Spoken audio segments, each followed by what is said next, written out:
Our first movie tells the story of a friendship behind prison walls that spans more than 20 years.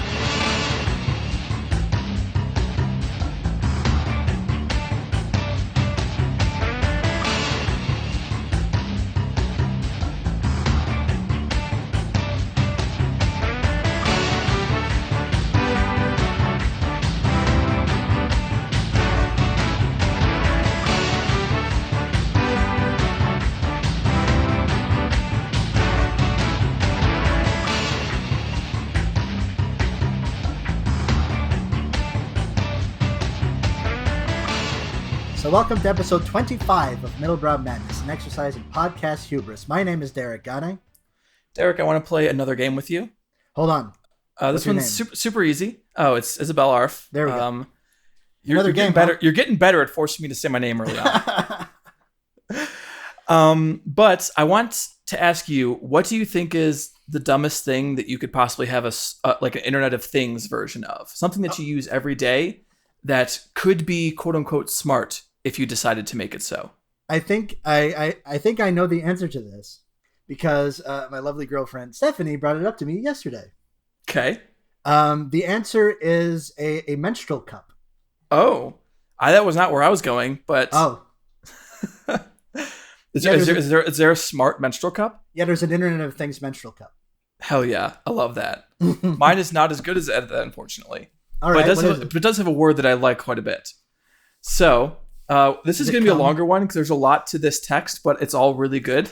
So this is from The Verge. A smart toilet could identify you by your anal print and detect diseases. The Verge, the vanguard of tech journalism. I love The Verge. But this is this is their shit. This is what they live for. High floor, low ceiling material at The Verge. A prototype smart toilet that can identify you by your, quote, anal print and monitor your trip to the loo has been created by researchers at Stanford University. God, it's equipped with cameras and sensors that collect information on your bodily waste and uses the data to look for any health issues you might have. The anal print is the toilet's primary way of identifying each user. Much to the author's dismay, it's also the answer to the toilet that's gotten the most attention since the paper describing the proto-toilet was published in a press release in the journal Nature Biomedical Engineering on Monday. It's a minor part of our system, a senior researcher scientist at Stanford University said. I feel like that's the thing you got to like emphasize though. Like, hey, we even like a fingerprint for your asshole. Are our assholes unique? Well, it's funny you asked that because the next paragraph answers that. The idea for an anal print was sparked by Salvador Dali, who discovered that, quote, the anus has 35 or 37 creases, which are as unique as fingerprints. Sorry, we're just going to take Dali's word for it? That's the thing. Like, I don't think that anyone has actually taken the effort to see whether that is correct. I feel like that's just something that Salvador Dali might have said. Salvador Dali said a lot of things. But the prototype device, which is modular and can be attached to most standard toilets, uses a Raspberry Pi paired with a camera to capture each person's unique anal print. So you just got to get a bunch of pictures of your asshole if you want this thing to work. So between this like sort of anal scan and like the sort of Instagram bidets that I can get, there's a whole like Internet of Toilets marketplace. Yeah, there's a whole market of people who really want to like see their poop and like see their butthole. Which I mean, there was already a market for that, just not in the same sense previously. I mean, I got a mirror, you know? Yeah, but this one will measure urodynamics, which details flow rate, magnitude, and stream time for each participant's urine, and then compares the data to see if there are any patterns between the bodily waste of healthy and unhealthy bodies. I mean, the stool will be classified using the Bristol Stool Form Scale, which sorts people's excrement into 7 distinct classes from hard lumps to watery. I don't know if I'm into the idea of the NSA knowing how hard my shits are. Well, the thing that I always love about Internet of Things is that theoretically this is all going to an app somewhere. And it's all going to the cloud. So if someone were to hijack your toilet, they could A, get more pictures of your asshole than they know what to do with. And B, they could know like when you're shitting, how often you're shitting, like how long it lasts for. And that sounds like an easy way to get robbed in a very strange way. Oh man, I can't even imagine. It's like I feel like one of these must have been secretly installed at the previous place I lived at and was just used to prank me, because when I lived in the Pacific Northwest, whenever I would be waiting for a package to come that day, I would constantly wait and be like, oh, I shouldn't go to the bathroom because as soon as I go to the bathroom, they're going to be here. And I'd wait as long as I could. And then finally I would need to go to the bathroom. And then as soon as I was in the bathroom, that's when they would knock on the door. This happened, like, I'm saying once every like week or two. It was consistent. And it felt at a certain point like I was being set up for the worst Hitchcock like thriller possible. Man. I had some fun stories about that toilet experience in the Pacific Northwest. I got hurt by a spider while I was on one. How? Did a spider bite your ass? No. So I was pooping, as one does. As one does. On the toilet. Uh-huh. And this was my first week there, by the way. In the Pacific Northwest. In the Pacific Northwest. Okay. And at that apartment. And I was pooping in the toilet. Pants around my ankles, like you do. Uh-huh. And a spider ran between my legs. Uh-oh. And I freaked out and ran. The problem was it's very hard to run with pants around your ankles. So I ended up tripping and face planting onto my carpet and getting rug burns so bad on both my knees that the next day at work they were bleeding through my leggings. That's a hell of a sentence you just said there, Isabelle. It's 100% the truth. I'm George Washingtoning this. I'm not telling a lie. And not to blow up your spot, but you're particularly afraid of spiders? Oh, incredibly afraid of spiders. There we go. And was it like no joke, that same day when I saw that spider for the first time and I couldn't find it again, so I couldn't get it out of the house, I almost stayed in a hotel because I was so worried. Was it like one of those like teeny tiny dealies, or was it like a big fuck off like... It was a big wolf spider. Oof. Because the Pacific Northwest has a ton of spiders. Turns out. Because, I mean, it's wet and it's moist. Spiders like both those things. And they would always be chill during the winter when it was raining outside all the time. And then as soon as summer came, it was a blossoming of spiders. A blossoming of spiders. That's disgusting. Yeah, not good. I actually had a partner out there who would keep her window open, and there was like spiders who lived in her room. And she was just cool with that. Like no screen? Nope. Just like I got some daddy long legs is hanging out in the bathroom, but you know. Oh God, that makes me want to puke. I mean, what the fuck am I going to do? Just kill this? They don't do anything. They just eat other bugs. Yeah, take them outside. I don't know, man. I can't go outside. There's fucking lockdown on. I wouldn't go into that bathroom. Well, I mean, I was going to say, luckily this partner somehow had the spiders trained, so they never came near the bed. Don't know how that worked, but what? I swear to God, that is like 100% true. I never saw one anywhere near the bed, which is the only reason I was cool with staying over. Is it? That sounds like a lie. like it's like unless you were dating some manner of druid. I mean, they were certainly somewhere around there. In the ballpark? Okay. Yeah. But you know what isn't in the ballpark of druidism? I'm really grasping at straws. Real tortured one right there, but go for it, Derek. Keep running with it.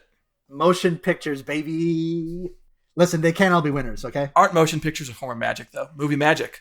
Movie magic, you're right. Well, see, not only did my transition suck, it wasn't even accurate. So, ostensibly, what we do on this show is we don't talk about the potential druidic traits of one's partners, or even anything related to spiders, or any of that bullshit. We talk about movies. We just talked about spiders last week when we talked about Lord of the Rings. So that's true. I guess you're lying right now.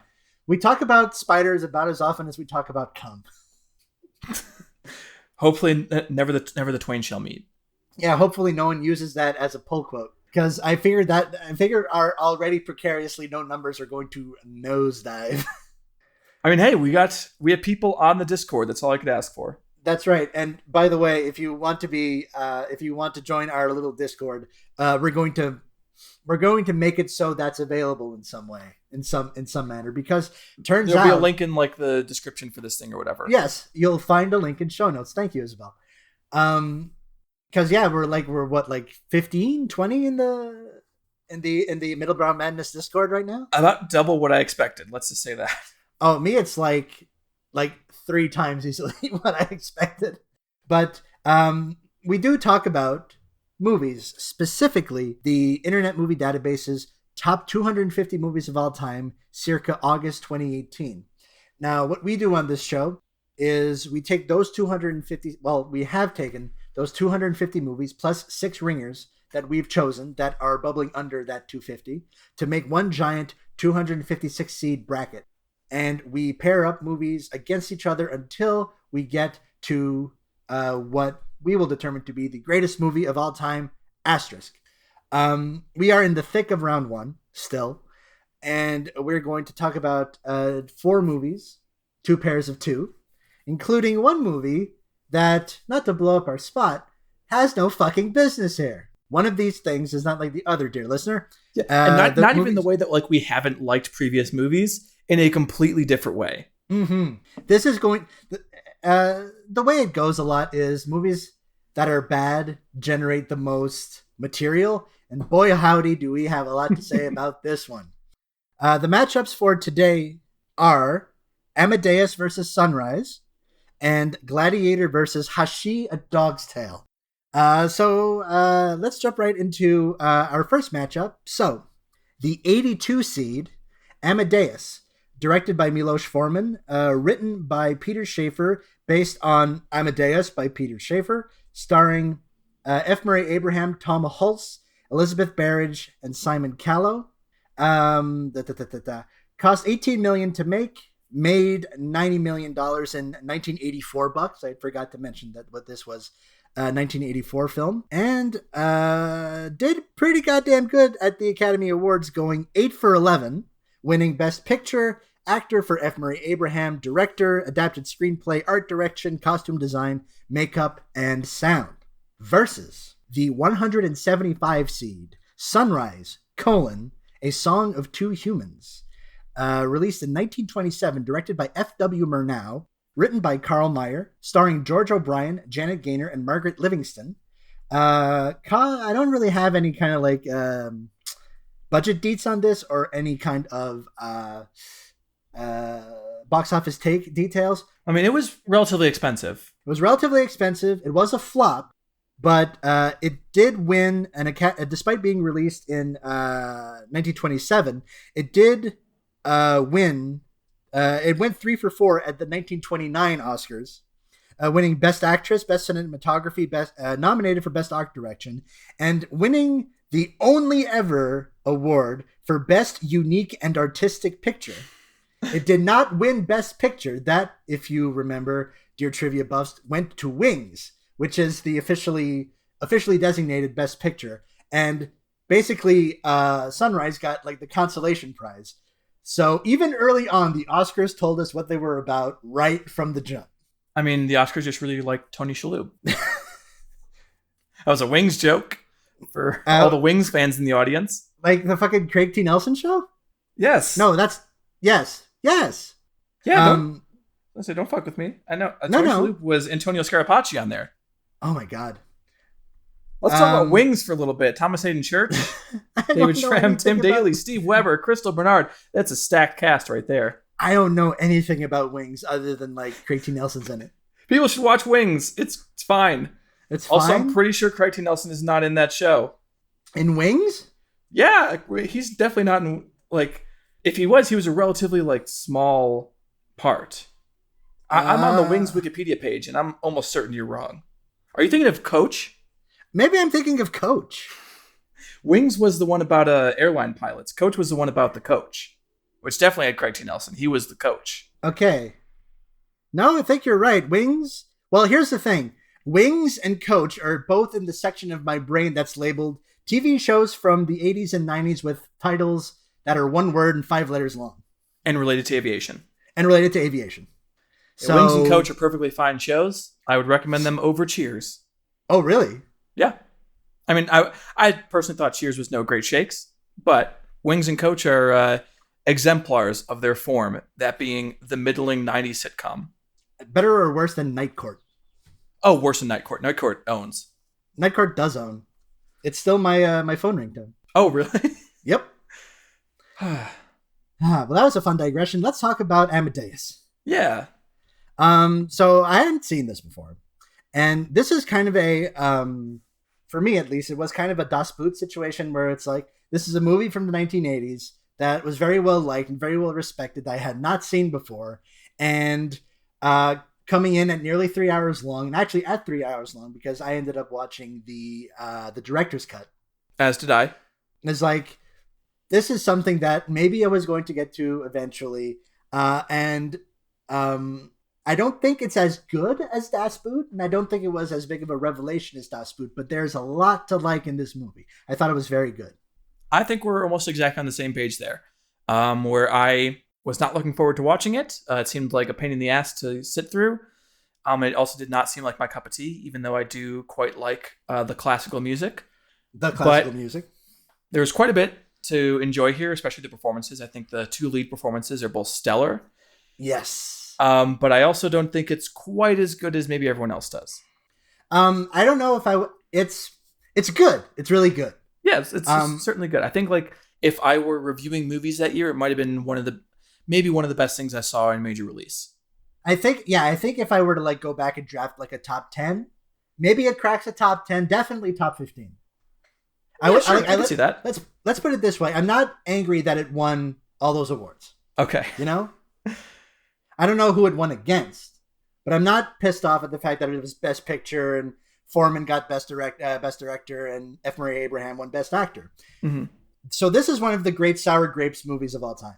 Yes, and F. Murray Abraham has, I think you said in the chat, one of the best, like, I can't believe this fucking guy faces.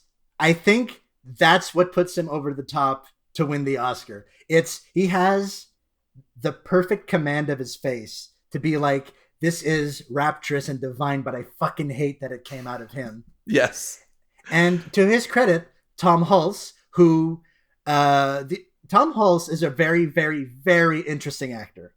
I'm not familiar with his stage stuff. He's been in very, very few movies for someone who's been working since like the 70s. Mm-hmm. I mostly knew him as the straight man from Animal House. Okay, yeah.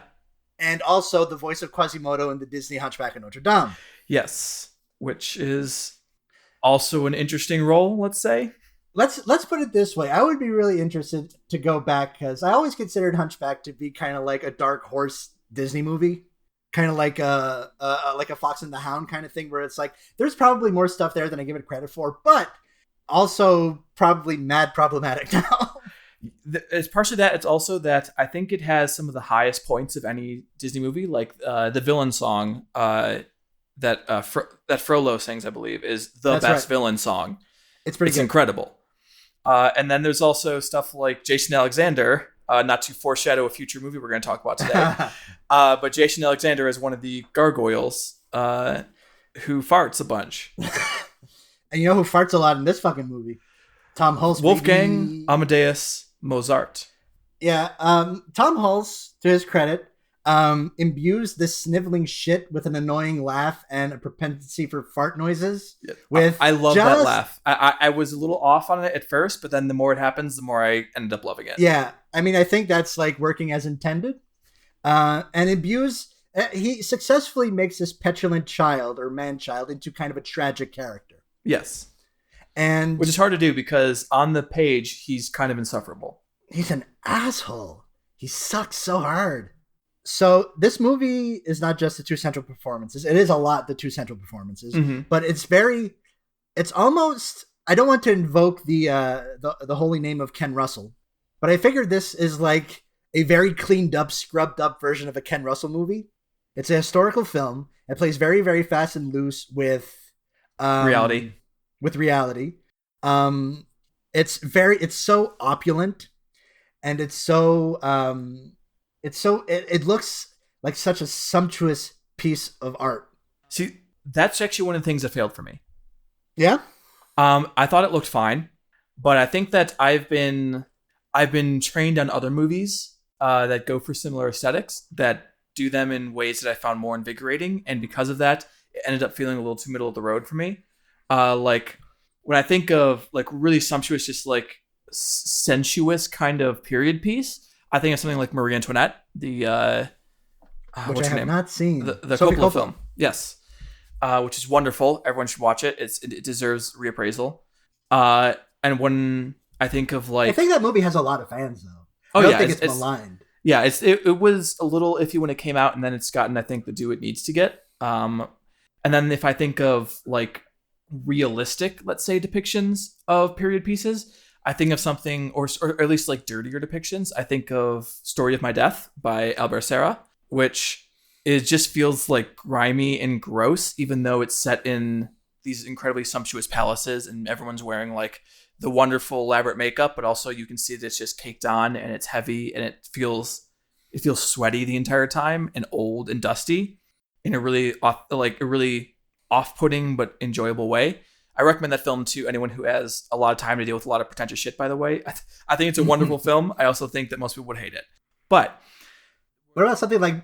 If you're going to say Barry Lyndon, I haven't seen it yet. Oh, I was going to say, that's like closer to Amadeus, but it's a little more rough-hewn. Mm-hmm. Which I'm very excited to see that. That's the only Kubrick I haven't seen. So it's pretty fucking great, I got to say. And luckily it is coming up later on this list. But yeah, that's one thing that didn't work for me. But one thing I do want to point out that I actually loved quite a bit is that I like classical music. So I was already predisposed to like the songs in this film. But I think looking at it from the perspective of someone who doesn't have that outsider or that doesn't have that insider's perspective. Like me. Exactly. Would you agree that it does a really good job of showcasing how these pieces actually feel and what they mean in like their context of the day? Like when Amadeus parodies other composers, that should be a silly in-joke that is completely inaccessible if you don't know those composers. But he does it in such a way, and it's shot in such a way that you get what's being given out, if that makes sense. Yeah, because there's a couple things with that. One, I mean, at the very, very beginning of the movie with fucking old ass F. Murray Abraham in the and where he plays the melodies. Yeah, where he plays the melodies. It's like I literally didn't know any of the Salieri pieces, but I did recognize the Mozart. So it's like, hey, that's like just perfect. Also, to your point about the sort of stylistic parodies that Mozart does, I was very entertained by basically him stunt playing something upside down a la Bach. Yes. Because there's like practically no difference between that and like Eddie Van Halen playing guitar with his teeth. It's the same 100%. thing. Yes. We've been doing this for 400 years. And I especially really love the way that you see one opera by Salieri, which you can tell just from looking at it that it's just a mediocre opera, that there's nothing really substantial about it, nothing like world changing. Whereas when you see in the pocket. Yeah. Whereas when you see Mozart's operas, it feels grandiose. It feels like larger than life. As cliche as that is, it feels bigger than the screen. Real good job with like the sets of those operas. Yes, very much so. It's just it's great. It's just great practical filmmaking. Foreman kind of directs the shit out of this. He's kind of unobtrusive, but this I think it's Milos Forman has had kind of a weird career. Yes. He's not someone with like a great sense of like I don't know if I could tell a Milos Forman movie from how it looks, but it's clear that he's kind of like the kind of I don't want to say that he's just like sort of how to say, because I don't want to damn Milos Forman with faint praise because he doesn't have like a sense of visual style. But if good editing is editing you can't see, then Milos Forman is a great director. Yes, I totally get where you're coming from with that. Because like some directors are great because of the flash, because of the attention drawn to the mechanism of direction. But then there's this whole other category of like a little more artisanal, I guess, in giant quotation marks. This is not a value judgment, where the direction is just so robust that you don't notice. Sidney Lumet is another one of those guys. Oh, I was literally about to say that. Yeah, I think a lot of like older Hollywood directors would definitely fit into that category. Because just the Foreman films that I've seen, like the 60s stuff, like Loves of a Blonde, and the 90s Hollywood stuff like Man on the Moon, these are not movies that are flashy, but you could never accuse Milos Forman of being a poor director. Yeah, and my personal favorite of his is still Fireman's Ball, which is wonderful, and it's very subtly directed, but the choices he makes a subtle director, sure, are really, really good. There's a shot. I'm going to spoil my favorite shot in Fireman's Ball. I apologize. Okay. Everyone should watch it. Unfortunately, the Criterion disc is super old, so hopefully they come out with a new one soon. Yeah, so do I. And the best shot in the movie is basically the firemen arrive too late to save someone's house as it's burning down, and you just see the person looking at their house as it's burning down, and then the firemen come up like right behind her and give her a chair to sit down in so she can watch her house burn down. It's a wonderful shot, and it's the thesis statement of the entire film. And I think those kind of moments where it's just, we're not going to show off. We're not going to do a long wonder. We're not going to do a bunch of stylistic things that, I mean, you and I, Derek, like quite a bit. I mean, we're both giant Michael Mann fans. We both like style. Yes. And I personally think that style is substance a great deal of the time. But it's nice to see someone also just work with the tools as they're given in a very, very good way. Yeah, because directing is deciding, right? And I think that Foreman is, like you said, the decisions are subtle, but there's also kind of like a dry sense of humor that pervades, like, at least everything that I've seen so far. Yes, agreed. That shows up in all of his films. So when I say, and this like goes back to the past and into the future, when I say that someone like a director is kind of like a carpenter or an artisan, this is not to say that they don't have any like sort of personal style. This is just because they lack a certain amount of flash, which is neither here nor there. You could be a non-flashy director and be great, and you could be a non-flashy director and be dull as shit. Yes. Now let's talk about a movie with a ton of flash.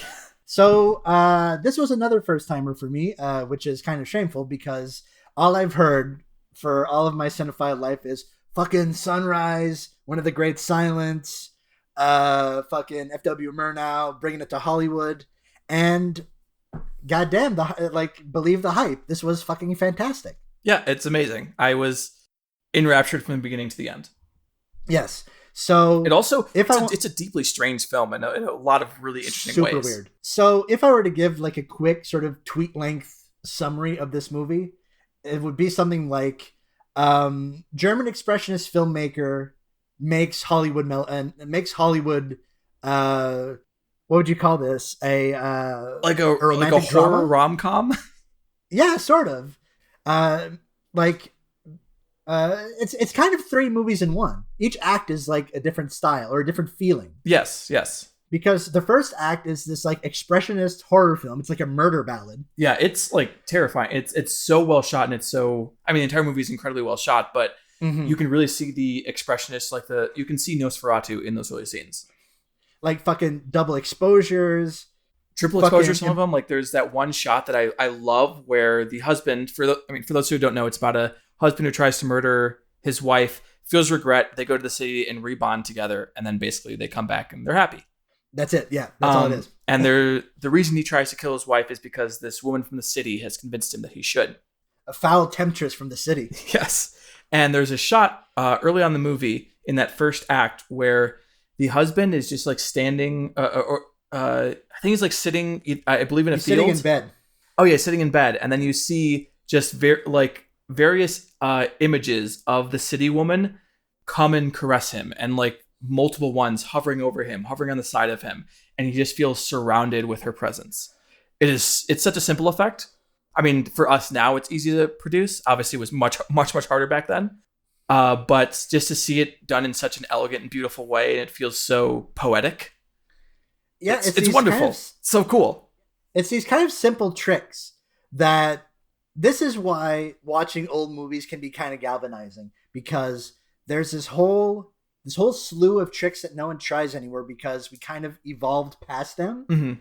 Not to say that if someone were to do this now, it would be considered kind of pastiche. It would probably be weird in the context of like... it's Guy Madden, right? It's Guy Madden, that's true. Who, amazing filmmaker, but does operate in kind of a... pastiche form. A kind of conversational pastiche form with the past. But this is like, it's the cardboard sets, the impossible angled expressionist sets. It's like just kind of like simple green screen. There's that shot early on where it's just blending like the band from the city and like the noise, and like you see so many overlaid shots, of the city swirling around with really simple camera effects that feels totally disorienting. There's what else is there? There's drunk pigs. There's More the drunk movies pig. should have drunk pigs. I want to think that they didn't actually get a pig drunk, but I feel like they probably got a pig drunk. The best, I think they probably got a pig drunk. But my sneaking suspicion is that they either slicked up the floor with like lard or something, or they just angled the set, the floor of the set, and adjusted the camera. Because you'll notice whenever the pig is drunk, the pig doesn't move all that much. Mm-hmm. So, and it looks as if it's trying to like climb something. But since the floor looks level, it looks like the pig is staggering. Yes. That's my pet theory. Okay. Hey, we'll have to get on the phone with FWMR now if we can. Yes. Call him up. See if he's on Twitter somewhere. So the second part of the film is it becomes basically a city film for any city USA. Yes. Which they built that whole backlot, like that whole city set was just built in the backlot and ended up being used in a bunch of other films too. Yeah.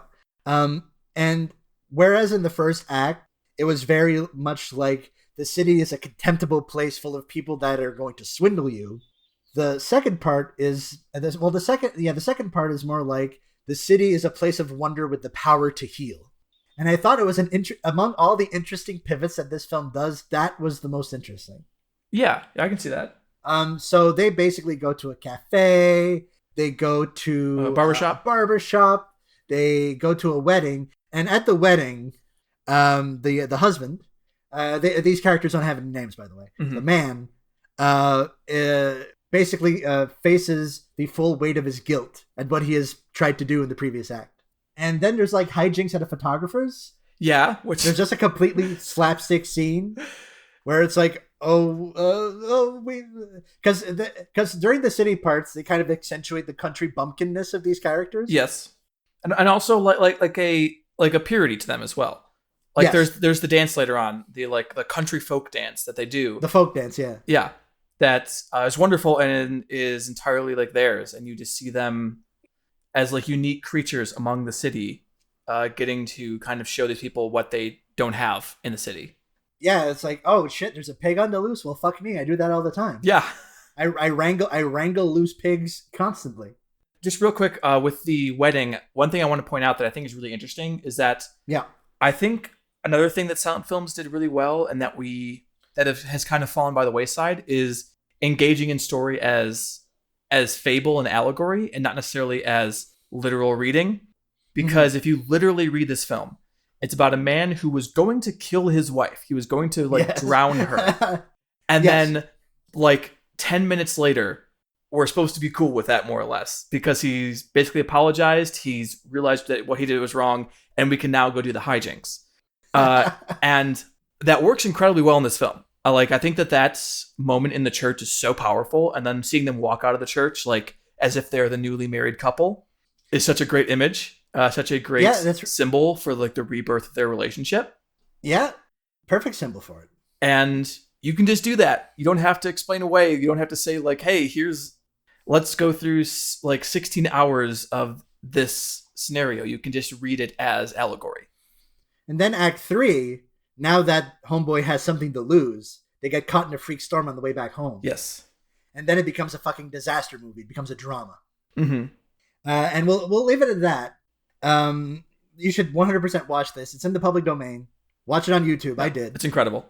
And especially that last section, I won't give the context for it, but there's a shot where you basically see the husband is looking straight into the camera, silently screaming, and there's just this look of there's this incredible look on his face. It's one of my favorite acting things I've seen all year. It's amazing. They knew their way, the fucking Europeans in the early 20th century knew their way around a fucking close-up of a face, boy. Yes. They fucking had that shit down pat. All right, so these are two good movies, but I think one may be gooder than the other. Yes, I would agree. I think that one is very possibly one of the pinnacles of silent Hollywood. Uh-huh. And the other one is a very good movie from the 80s. I think it was Dave Kerr the great Dave Kerr, who said that Sunrise was the greatest foreign film ever made in America. Yeah. And That's why he's one of the best. And I'm going to go ahead and assume that Sunrise, A Tale of Two Humans moves on. Yes. And also, I'm very excited to watch it again. A, because I want to watch the Czech cut, because apparently that's different. Like, uses a lot of different shots and everything. I'm excited to see what that looks like. And also because I really want to talk about, I think there's a lot of like capitalist, communist, socialist undertones in Sunrise that would be really interesting to look at. Yeah, I think you're right. I think it would be interesting to look at it through that lens. Yeah. Oh boy, how about this next How about two movies that are not interesting? Except that they're meta interesting. I think the films themselves are not very good, but I think like as a meta discussion, these are both pretty meaty. I think there's a lot to talk about for these next two movies. So in the back half of our matchups for today, we have the 47th seed, the 47th best movie of all time. I don't even think this is the 47th best Ridley Scott movie. I think I would agree. Yeah. A Gladiator, released in the year 2000, directed by Ridley Scott, written by David Frazzoni, John Logan, and William Nicholson, starring Russell Crowe, Joaquin Phoenix, Connie Nielsen, and Oliver Reed. This movie cost $103 million and made $460.5 million in 2000s bucks, in Y2K bucks. It did well for itself.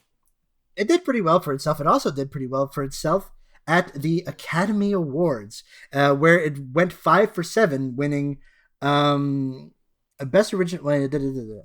Oh wait, it won 5 and was nominated for an additional 7, so it went 5 for 12. Good lord! It won Best Picture, Best Actor for Russell Crowe, Best Costume Design, Best Sound, and Best Visual Effects. We'll talk about the visual effect. Yes. Versus, all right, the 210 seed, Hachi, A Dog's Tale. Also Best Picture winner. Yes, released in 2009, directed by Lasse Hallström, written by Stephen P. Lindsay, based on Hachiko Monogatari by Kaneto Shindo, starring Richard Gere, Joan Allen, Eric Avari, Jason Alexander, and who else is in this movie that I recognized? There's a couple of like character actors here that I recognized. Yeah, there's like the guy from The Mummy. There's the guy from The Mummy, exactly. And there was the token Japanese guy who was in The Last Emperor. Yes. This movie cost $16 million to make. That is... There's no that's the first I'm hearing of it. True. There's no way that costs that much. This looks like it was made for like $500 on a weekend. And it made 46.7. How had I never heard of this film before? We'll get to that. Yes. First, we're going to talk about Gladiator. So we've talked in the past about hot couch guy movies. Yes. We've talked about sort of dorm room movies. I think that this might be an entry into the hot couch guy movie Hall of Fame. I think I would agree. I think especially like "Are you not entertained?" those kind of quotes. 100%. It gets it there. Because this is, for all intents and purposes, a $100 million Italian gladiator film from the 60s. Yes, it revitalized the sword and sandals genre before it immediately died again because everyone realized no one wanted to see that.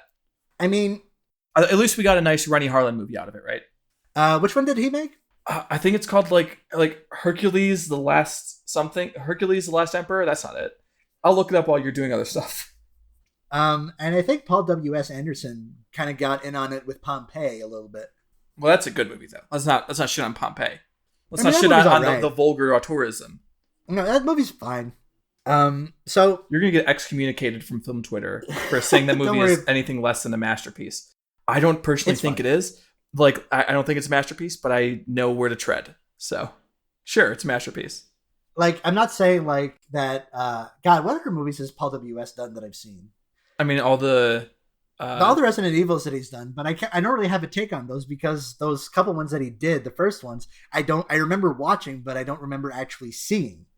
He did a Soldier. Is that what it's called? Yeah, Soldier, which I didn't see. Event Horizon, which is wonderful.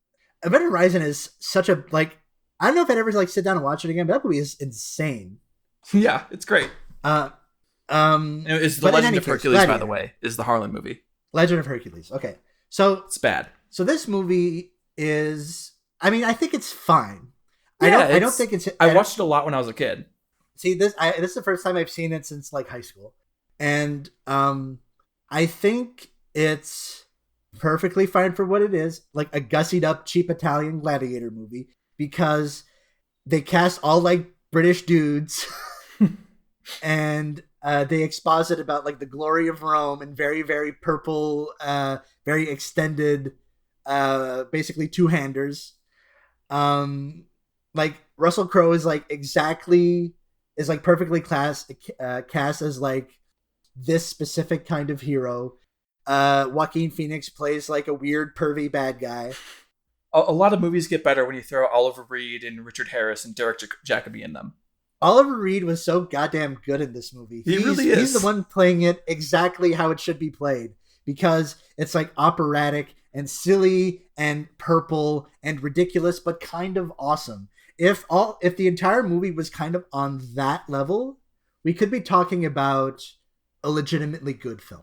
But this movie, despite being released in the year of our Lord 2000, is the most 90s ass looking movie I've seen in a good long while. The kind of like weird color palettes it uses, the sort of Tony Scott ass double exposure that Ridley doesn't quite nail, the fucked up action sequences that are cut to death. See, I feel like the thing that's kind of puts it over to 2000s era instead of 90s is the CGI for the city. Yeah, it doesn't look great. No, it hasn't doesn't. aged well. But it was definitely looked great at the time. The fucking tigers, the fucking CGI tigers. Yeah, not ideal. Not good. So yeah, I think this movie is not without its meat-headed charms, but it costs 2.5 hours.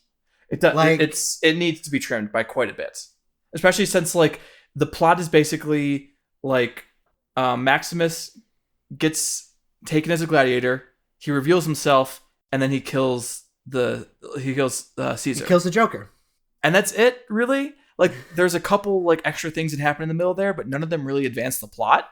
It's weird. Yeah, it's like there's a version of this movie that's like fucking Predator, right? Yes. There's a version of this movie that's like a little more amped up and a little campier and a little more almost Diet Maliki in its treatment of its natural surroundings. Yes, I would agree. And in the purple weight given to like nature, and I think contrasting. Oh, sorry. Continue. No, go ahead. I was saying, and I think like also you could give more weight to his quest for vengeance instead of adding these weird political intrigue bits, because those end up muddying the waters and making it so that it feels like it's trying to reach for something that it doesn't really know how to reach for, and it's also not that this is the sole decider of whether something is good. It's very not historically accurate, and it's also. I mean, that's fine. Well, I mean, it's fine until it ends up being a weird.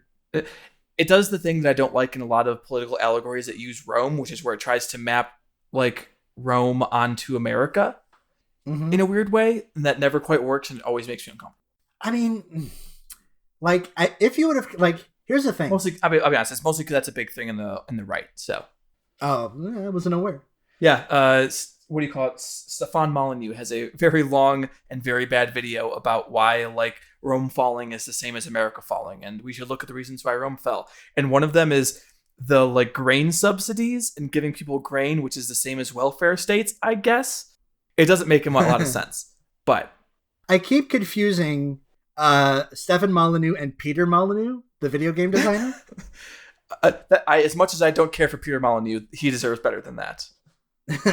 Him and Milo deserve better than that. Remember Milo? Milo, the racist guy? No. I believe it was Milo Molyneux. It was Peter Molyneux made a demo for the Kinect. This was like the first thing people had seen from the Kinect. And I believe it was called Milo. And in it, there was like a little boy. And the idea of it was that you would interact with this child as if he were real.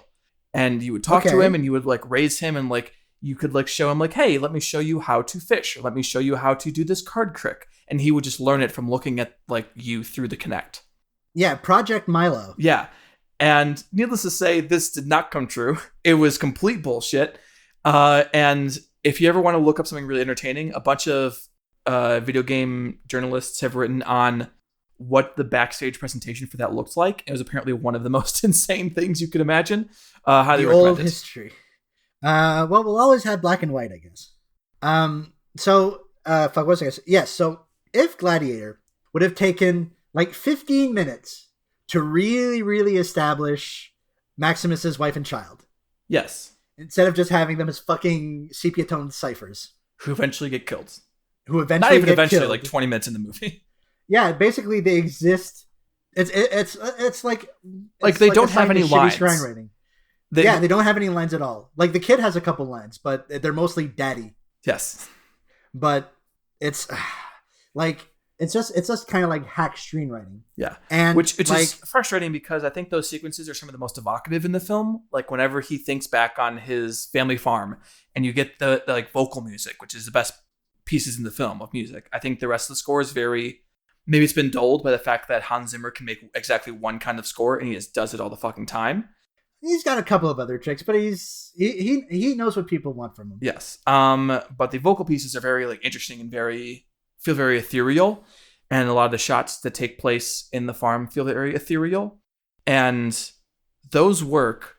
And I wish that there were more of them to establish what he's losing and what he lost. Fucking Ridley Scott. Can you please give everyone your Ridley Scott take? Because you said this in our chat, and I was so enamored by this take that I want everyone to hear it. All right. So Ridley Scott is like how? Okay, so we should establish. I think we both agree that he is the best. He is the worst director that has made the best films. I think his ceiling is way high relative to how low his ceiling can be. It's very wild. I think it is insane that he's made he made 2 GOAT movies within 3 years and has nothing resembling kind of a visual style. Yes. I couldn't look at a Ridley Scott movie and go, that's a Ridley Scott movie. And I was hashing it out with Isabelle in our chat and it dawned on me, the epiphany of the century, fucking Ridley Scott is British Ron Howard. There it is. Both men capable of greatness, but just kind of have this anonymous sort of carpenter artisanal style. They always seem to stumble into greatness. It never seems to be there on purpose. But I think neither of them are just happy to work. Yeah, they're very happy to work. I don't think either of them is phoning it in. I think that's important. Neither of them is just giving up. They're both trying. No, they're both trying, and there's always I think. There's nothing that tells me that these guys aren't trying, and there's nothing that tells me that these guys are bad. But they're just their visual style makes no sense for their body of work. Yes, like you look at movies across Ridley Scott's career, even movies across the same franchise. Like you look at Alien, you look at Prometheus. Those do not, or Alien Covenant. Those do not look like they're made by the same person. No, not at all. Like they look as different from each other as Aliens and Alien 3 look from them. Exactly. And for Ron Howard, I mean, just think of any 2 Ron Howard movies and neither of them look alike. Rush does not look like In the Heart of the Sea, does not look like fucking The Da Vinci Code. 13, does not look like The Da Vinci Code, does not look like Frost Nixon, you know? Yes. It's staggering that Ridley Scott is British Ron Howard. That's my take. I love it. I think that's the take. Literally, that take felt revelatory when you said it to me because I was like, "Oh my god, there it is! It clicks into place. I get it now. I understand." Because this is a discussion that me and you and everyone else in Dim the House Lights have been having for a while. Because why 2 of my favorite movies of all time are Ridley Scott, but I would not consider him my favorite director in any sense. And he's got a lot of good movies. I mean, I like. I could probably if I looked through it, I could name 10 movies of his I really like. Thelma and Louise, but none of these movies make sense with each other on a visual way. A friend of mine pointed out that Ridley really likes world building, but that doesn't really show up on the camera. Yes, that shows up in featurettes of trailers for Alien Covenant that for some reason have important plot details that you should really know about in the real movie. Ridley's a conductor. He will have the best talent available for the job. Mm-hmm. The way, especially the movies the signatures of the movies that he works on rarely have anything to do with him specifically. Yeah. It's H.R. Geiger, or it's Philip Dick, or it's fucking Andy Weir for The Martian, you know? It has very little to do with him. He's an enabler. He's a conductor. But he's not a hack. No. But you know who is a hack? Tell me, Derek. I'm interested to hear who is a hack. Lasse Hallström. Let's talk about Hachi. Yeah, let's. It's a very straightforward movie that might be the weirdest entry to this list just because of how it shouldn't be here. Let me read you the tweet that I wrote earlier just now. That I wrote a little earlier today. No, not that one. That one's vulgar. Yeah, because we can't have any vulgarity on our podcast. Oh, no. We're talking about cum all the time. I think at this point, we actually talk more about talking about cum than actually talking about cum. That's true. We'll try to get back to it. Well, the problem is we've all been inside, so there's no cum to talk about. All right. Here we go. That's 2 tweets, actually. I'm so fucking pissed that the fucking Richard Gere sad dog movie earned 0% of the many tears it wrested from me. And want a pull quote? Here's your goddamn pull quote. Quote, reading the Wikipedia page of the story this movie is based on is a vastly more emotionally nourishing experience than 93 minutes of collective sleepwalking that is Hachi, A Dog's Tale. Yep. There it is. I mean, I think both me and you cried our eyes out this movie. I sobbed no twice. doubt. And that was while I was making fun of the movie to you, because it's not a very good movie. And I don't just mean it's not a very good movie. I mean, it's barely a film in any real sense. It's actively bad. It is. The last half hour is, I was just in tears or on the verge of tears, and it didn't earn any of it. Because let me tell you about this movie, dear audience. This is a Hallmark Channel-ass movie. Oh, 100%. Directed by... And not even a good one of those. Like, there are good ones of those Hallmark-ass movies, and some of them are actually directed by Charles Burnett. Funny enough. That's true. Like, there are good directors making this kind of pablum into a good film, and then there's hacks like Lasse Hallström doing this shit. Okay, so this movie is based on a very, very sad and very, very touching and very, very real story of a Japanese Akita dog who, after his owner died, waited for him very diligently at the train station where he would normally take the train to go to work and come back from. Very, very sad shit. Jurassic Park, the Futurama episode, is basically the same thing. But this where Jurassic Park was 30 minutes and 20 of that was not... 20 of that was a completely different plot. This movie is 90 minutes of that exact thing that Derek just told you with essentially no elaboration. The only thing this movie can hang its hat on is the assumption, and I think by and large the correct assumption, that you think dogs are nice. Because this movie is... For the first 2 acts, the first 60 minutes of this movie, you have Richard Gere, pretty good actor, sleepwalking through the motions of finding a dog and raising it, convincing his needlessly aggressively against dog's wife, Joan Allen, that they should keep this dog. I think it's because they had recently had a dog that passed away. Yes. And I get it. But also, why the fuck would you not want this dog, even if you've had a dog just now? And the thing that convinces her is seeing her husband like crawl around in the dirt with a ball in his mouth, trying to get Hachi to play fetch. I was sitting on my goddamn couch watching this movie, and that scene happens. I see Richard Gere trying to teach his dog how to play fetch, and I said aloud to nobody, I'll bet you $50 that by the end of this scene, Richard Gere gets on all fours to teach the dog how to get the ball. And goddamn it happened. And I was so pissed off. I predicted twice, like, things that would happen in the film to you as I was watching it. One, I predicted that Hachi was a prophet and knew that something bad was going to happen to Richard Gere the day that it happened.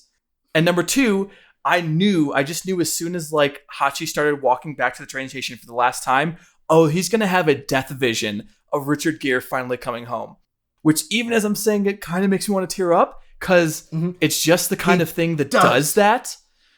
It just feels like brute force. It is tearing tears out of you. Not by earning them, but just by doing the things that you know will be sad. Because nothing is sadder than not being able to explain the concept of death to a pet. Yes. because pets are dumb. Like that's I think I've said this in a previous episode. That's something that always has really been super difficult for me to deal with, is the idea that whenever something bad happens to something, they cannot understand what happened to it. Yeah, that sucks ass. And so does this movie. Like even from the font, like it looks like a direct to like TV movie. And then there's the fucking black and white dog vision, which I think was their attempt at adding some stylization to it. But it looks like grainy iPhone footage that they end up putting a filter on. It's not even like actually processed black and white video. This is a direct to VHS Disney ass movie that they got Jason Alexander to sleepwalk through as well. And that's the other point that made me cry. It was Jason Alexander, like he goes out to see Hachi. This is after Richard Gere has died. And he's like, hey, you don't need to wait for him anymore. Like he's not coming back. And then he just says, you know what, you do what you need to do, Hachi. And I was like sobbing because I was like, oh my God, he does what he needs to do. Oh, he's grieving in his own way. But at the same time, Jason Alexander's character has no character. Hachi has no character besides dog, which I love dogs. Don't get me wrong. Oh, 100%. But at the same time, it's nothing. This is a nothing movie. How is this on the IMDb Top 250? Is it literally just because people were like, oh, sad dog movie? Because there's plenty of sad dog movies. Marley and Me is not on this list. Like fucking Watership Down isn't on this movie, you know? Homeward Bound. I mean, that's not a dog movie. That's a rabbit movie, but whatever. Yeah. Like if you just want to cry at animals, there's a lot of options. Why is this the option that we got? Like, you are in deep shit when your movie is bested by the subject's Wikipedia page in terms of emotional resonance. Yes, like I could literally just look up the page for Hachiko right now and probably cry and actually be like, I don't read that Wikipedia page. Yes, I can't. And like it works too well. It's like I can't read it at work because my coworkers are going to be like, the fuck is wrong with you? And then I got to explain myself through tears. But that would take like 5 minutes to do. It wouldn't take 90 minutes of nothing happening. No, it's like, I think you said it best. It's like this movie is rendered obsolete by cute YouTube videos of animals doing animal things. Yes, like I could literally just Google like cute puppy videos and get everything that I enjoyed about this film, which was the early parts with like the puppy, like doing puppy stuff. Why is like, I don't want to do this cinema sins shit, but like, why is the dog in like unattended to in transit? Yeah, that's really weird. And also, one of the strangest parts of the movie is, so Richard Gere dies. And Richard Gere dies. His kids, his daughter and her husband, end up taking Hachi to their new place. And Hachi gets out and goes back to the train station. And they take Hachi back. And then the daughter basically says, hey, if you need to go just hang out at the train station, I'm just going to let you go. And just like opens the gate and just lets Hachi go. Instead of being like, hey, maybe we can get someone nearby that like lives nearby so Hachi can live with them and go to train station every once in a while, or go to the train station every day, which is the logical answer to what's happening. Instead, she's like, go sleep in the train yard. You'll be good. Yeah, because functionally, Hachi becomes a stray. Yes. He literally just sleeps under a train. Which is a universal symbol for being homeless, I guess. Yeah. If you and he gets all his food from like the hot dog vendor. I'm really annoyed at the fact that this is a movie that does not need to be whitewashed. Oh God, yes. Like they got what's his name? Kari Hiroyuki Tagawa for two reasons. One, to explain what Hachi means. And two, so they could have him fucking stick fight Richard Gere in a kendo match in fucking slacks and button downs. And also to speak Japanese to Hachi for like a scene. For a scene. It's very strange. This movie. And also one of my favorite parts of it, the thing that kept happening and I was so baffled by, is the music will do something and the camera will do things that make you think there's danger coming. Like that yes. Hachi is in danger, that someone's going to be mean to Hachi, someone's going to hurt Hachi. That never happens, and it never seems like it's on purpose, but it keeps happening over and over. Like the first time you meet the daughter's future husband, there's like that scene where he trips over like the like bocce ball thing, and it looks like he's gonna kill Hachi. Like it's the strangest choice. That's because Lasse Hallström sucks ass at directing. Hey, Lasse Hallström is in the Criterion Collection. How could you say that, Derek? What's in the Criterion Collection of his? My Life is a Dog. His other dog movie. That's my favorite joke. It's not actually, but he did make, what is it, A Dog's Purpose? A Dog's Purpose. I would have preferred to watch A Dog's Purpose than this movie. I mean, it's more of a movie. Okay. There's things that happen in A Dog's Purpose. I would rather just chain watch his fucking 70s ass proto music videos for ABBA than watch this again. Like, regardless of what you might think of the Swedish pop group ABBA, those aren't great music videos. Right? It was before the form matured. Yes, I would agree. So, but at least you get to hear ABBA songs. At least you get to hear ABBA songs. But here's, like, he also directed shit like Souter. Like, he has the sort of, he's kind of like in that sort of like right down the middle brow sensibility that we're into here. Because this is his run from like 99 Cider House Rules, 2000 Chocolat, 2001 Shipping News. And then there's like a 4-year break before he comes back with An Unfinished Life with like Robert Redford and shit. And prior to Hachi, he works on The Hoax with Richard Gere, which I suspect is how fucking Lasse Hallström like fucking wrangled Richard Gere into this. Like, what the fuck is this movie, and what the fuck is it doing in the top 50? You fucking rubes. Just because a movie makes you cry doesn't mean it's good. Yes, and doesn't mean it's bad either, but it doesn't mean it's good. Literally, you could. Hey, if you were thinking of watching Hachi, you should literally just watch Jurassic Park again. You're gonna like it more. Yeah, it's gonna be way better, and it's gonna take up a third of your time. Yeah, I mean, like, there are a million. Like, here's the thing: it doesn't even have to be a sad movie. Here's a little behind the scenes thing for Derek here. I refuse, or I have not deliberately sought out to see the Turkish cat documentary Kedi, because there's no way I make it through the first 10 minutes without just dehydrating because of the amount of tears that I'll shed. Right? Like, oh yeah. There's no way. I mean, I'm sure I'd love the movie, but there's no way I'd be able to get through this movie in one piece. Right? I would rather watch that than watch this again. I'd rather watch a lot of things than watch this movie again. This is one of the worst movies I've seen in a good long while. Not because it made me cry, but because it barely exists.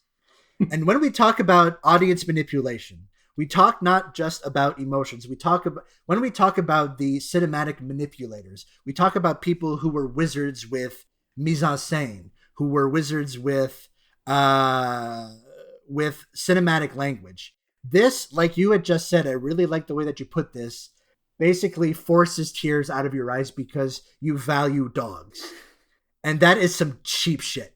Like, we talked previously about Grave of the Fireflies, which is also a movie that made me bawl.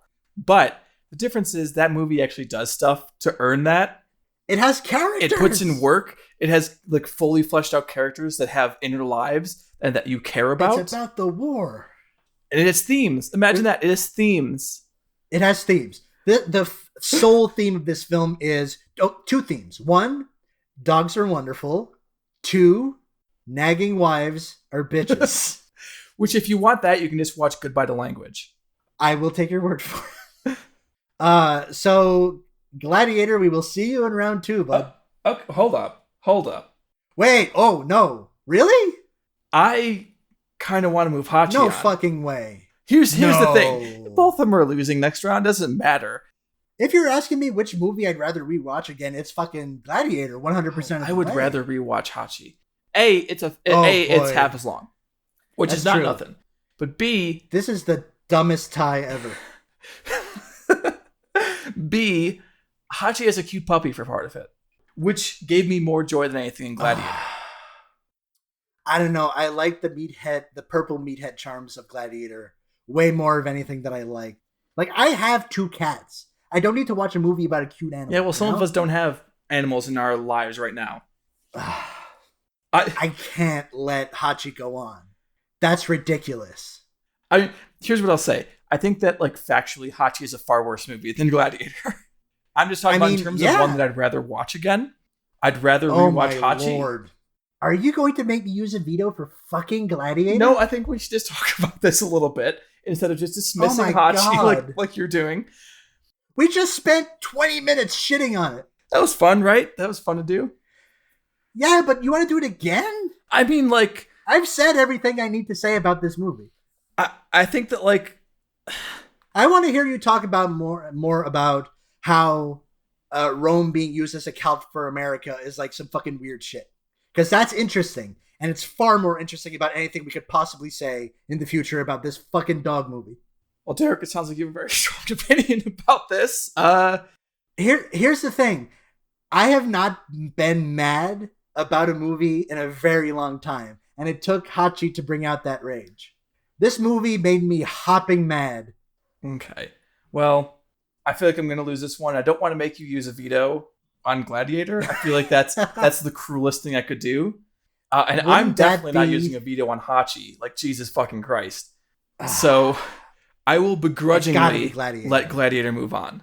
I would rather have that shit on as background noise than Hachi. But I want to make clear that it is a begrudging choice. I mean, I'm sorry you don't like cute puppies, Derek. Gladiator is no great shakes, but Hachi, A Dog's Tale is literally one of the worst movies I've seen in a good long time. Okay. Both visually and conceptually. Okay. Congratulations, Gladiator, for just narrowly beating out Hachi, A Dog's Tale, to go up against Sunrise, A Song of Two Humans. Enjoy your time in the sun, because the sunrise is going to make sunset come really quick for you. That sounds like a really bad Muhammad Ali line. Bad Muhammad Ali is still pretty good. Man, that I can't believe there was a slight chance, an infinitesimal chance that Hachi was going to make it to round 2. Hachi makes it in, but not David Fincher. Fuck that. I'm against it. What do we do next? What do we do next? Ostensibly we do plugs, but I don't know if you've got anything that goes in before that. Yeah, so we have one more thing. As a follow-up from chapter 2 of our illustrious fan fiction. Yep. The Untitled Isabelle art project. Which, if you have a title for it, join our Discord and you can let me know what that is, because I have no idea. That might prove to be difficult because we don't really know what it's about. Yeah, it's not really a plot yet. All we know so far is that Michael J. Fox got an ominous phone call that seemed to imply time travel of some sort. Mm-hmm. And he called his friend Rancho for help, who he might have a previous relationship with. Yeah, that's not a whole lot to hang your hat on as far as giving it a title. Yes. But here is... Unless we want to go with something super generic like Marty and Rancho's Excellent Adventure or some shit. I mean, that's not bad. I don't mind that. But there will be more characters, so... Okay. So, Chapter 3 of the Untitled Middlebrow Madness fanfiction. How'd he buy it? She asked from the other side of the room, looking at her laptop absent-mindedly as the man leaning against the counter hung up on their last call of the day. Hook, line, and sinker. After I said those lines you wrote up for me, he didn't even bother trying to argue again. Good call on that. She shrugged, smiling to herself but not wanting to come off too cocky. I had a feeling those would work, she said, turning to look outside the window of their Seattle hotel room. It was summer, so the famous Washington rain was nowhere to be seen. Boats bustled in and out of the harbor, huge shipments heading somewhere else or coming in heavy with the weight of what they carried, looking like toys in a creek from their vantage point high up. She chose these rooms so she could see the Puget Sound, could see the trees while they set up their plan, put the pieces into motion. It soothed her, so different from where she had grown up, yet feeling like that familiar and particular sense of home. You had a feeling? You're being modest. You set it all up after all. You know what's going to happen. Must be what being a time traveler is like. He spoke softly and pulled at his shirt sleeves, pulling the flannel black down to his wrists, chuckling softly to no one at all. He was guiding the ship, steering it, keeping things on course, but it was her who took them on unexpected routes, small detours through unexpected shapes in the landscape, and he still didn't have quite a handle on how she chose to do that or why. The plan was obvious, sure, but the details never seemed to congeal so easily. Not quite, she said slowly, thinking about how to phrase what she would say next. Each time we rewrite the beginning of this, it makes these changes to the whole in a way that can't be predicted. Just because we have a plan doesn't mean the plan doesn't change. She considered whether this was enough of an explanation, and after living in the pause for what seemed like minutes, she decided it was, at least for now. They both sat in silence for a bit, making corrections and verifications on their phones and computers, researching, coordinating, comparing notes. If they were going to see the end of this, at least in the broad strokes of how they wanted it to end, there was still an awful lot to be set up. The daylight of the Pacific Northwest had a certain color to it, a certain sense of mystery, of unknown ends and means. It wasn't like the crowded liveliness of LA, or the brisk Midwest chill of Chicago, or the far-reaching desert emptiness of the states between. It carried on it an amorphous sense of supernatural beyondness, of unanswered and unasked questions. The hotel room was cool, and stale in the way water gets stale sitting on a nightstand. The man hummed to himself while he worked on the one thing that was still bothering him, the question that she refused to answer until later on, until the plan had gone far enough that it could no longer be derailed. It made him nervous, this detail, this part of this memory that should be there but was carved out, surgically, precisely, a victim of her omission. There was a piece of him somewhere that just didn't add up, even though he knew it should. "Can I ask you something?" She looked over from her work, surprised, even as she knew what the question was going to be. "Of course," she said, knowing further that she wouldn't be able to answer him. "Who are we?" Alright, so plug time. If, for some reason, you like any of this... We're deeply sorry. You can't... First of all, we're deeply sorry. We appreciate your patronage, but we are also deeply sorry. You can drop us a line at... you can tell us how much you like us at middlebrowmadness@gmail.com. We're also soliciting vegan recipes, British takes on the Picts, Bollywood recommendations, and pretty much anything that you think is cool, and anything that we would think is cool. You can also go to Apple Podcasts and give us the old 5-star treatment, or however many stars you think we're worth. Leave a review. If you do, we will 100% read it on the show because we don't get many. And if you want to get in touch with us specifically, you can also contact the show on Twitter at middlebrowpod. We're also on Twitter. I am at Derek_G and Isabelle is at SpaceJamFan. With those same handles, we are both on Letterboxd. I'm at Derek_G and Isabelle is at SpaceJamFan. You can listen to other shows on our podcast network, the Noise Space Podcast Network. All of the shows can be found at noisespace.xyz. And of course, join the Discord. A link will be in the show notes if you want to join in on the fun, ? And I think that's it. Yeah, as far as I can think, that is everything. Until next time, I've been Isabelle Arf. And I've been Derek Gane. Have movies, be jolly. Have movies, be jolly. Good night, everybody. Good night.